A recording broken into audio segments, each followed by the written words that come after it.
Hello বন্ধুরা, আশা করছি তোমরা সবাই ভালো আছো। তো এইটা হচ্ছে আমাদের মৌসুমী লেবুর গাছ। তো প্রচুর পরিমাণে লেবু হয়েছে, এতটাই লেবু হয়েছে যে গাছটা একদিকে ঝুঁকে গেছে। তো দেখো কত বড় বড় লেবু হয়েছে।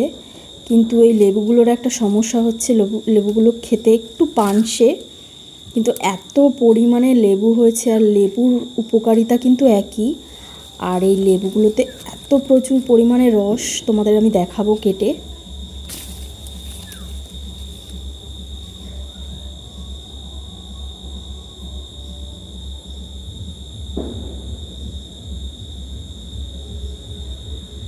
তো আমি এখান থেকে একটা লেবু কেটে দেখাচ্ছি যে একটা লেবুতেই কতটা রস হয়।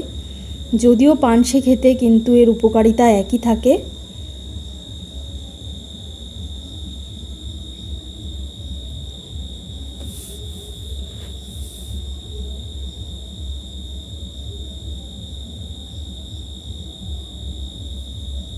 দেখো কতটা পরিমাণ রস হয়েছে শুধু একটা লেবুতেই।